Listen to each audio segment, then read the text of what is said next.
வணக்கம் தோழர்களே. இந்த காணொலியில் நாம என்ன விஷயத்தை பத்தி பார்க்க போறோம்னா, புதிய ஆயுதம் வரப்போகுது. அதை பத்தி நம்மளுக்கு என்னென்ன விஷயம் தெரியுமோ அதை பத்தி தான் பார்க்க போறோம். சரி வாங்க, இப்போ நம்ம வளவல்னு பேசாம நேரடியாக காணொலிக்குள்ள போயிடலாம்.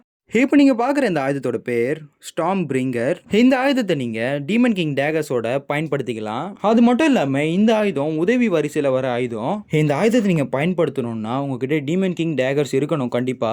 அதாவது நான் சொல்ல வரது என்னன்னா, இந்த ஆயுதத்தை உங்களால சாதாரணமா பயன்படுத்த முடியும். ஆனா சாதாரணமா பயன்படுத்தினா அந்த அளவுக்கு பயனா இருக்காது. உங்க வெப்பன் டிரா வரிசையில இந்த ஆயுதத்தையும் அப்புறம் டீமன் கிங் டேகர்ஸையும் நீங்க தேர்ந்தெடுங்க. உங்ககிட்ட டீமன் கிங் டேகர்ஸ் இல்லைன்னா, ஏன்னா டீமன் கிங் டேகர்ஸ்னால தான் இந்த ஆயுதத்தோட மொத்த பண்பாடுகளும் எடுத்துக்க முடியும். சரி வாங்க, இந்த ஆயுதத்தோட பண்பாடுகளும் மேம்பாடுகளும் பார்த்துடலாம்.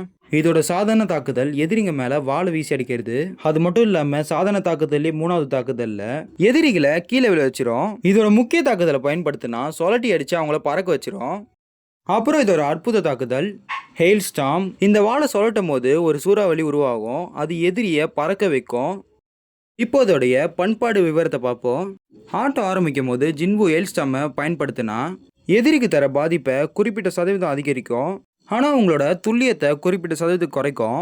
ஜின்புவோட தாக்குதலும் துல்லியமும் குறிப்பிட்ட அளவுக்கு அதிகரிக்கும். ஜின்புவோடைய பலப்புள்ளி 300 இல்லை அதிகமாக இருந்தால் அவைக்கெண்டு ஸ்டாம் பண்பாடு செயல்படும். அந்த அற்புத தாக்குதல் ஹெயில் ஸ்டார்ம் எதிரி அடிச்சதுன்னா அது மூலியமா வர சூறாவளி எதிரிகளை இழுக்கும். அதோட அற்புத தாக்குதல் ஹெயில் ஸ்டார்மை பயன்படுத்தும் போது ஜின்வுக்கு சிறப்பான கவசம் கிடைக்கும் ஒரு சில வினாடிக்கு. அது மட்டும் இல்லாமல் ஹெயில் ஸ்டார்மோட தாக்குதல் வேகமும் அதிகரிக்கும்.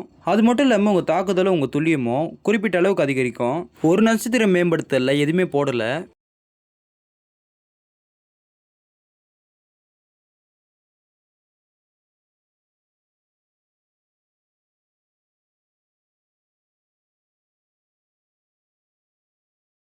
ரெண்டு நட்சத்திரம் மேம்படுத்தல காத்து எலிமெண்ட் கொடுக்குற பாதிப்பு அதிகரிக்கும். 3 நட்சத்திரம் மேம்படுத்தும் போது நம்மளுடைய அடி தாங்குதல அதிகரிக்கும் சிறு வினாடிக்கு.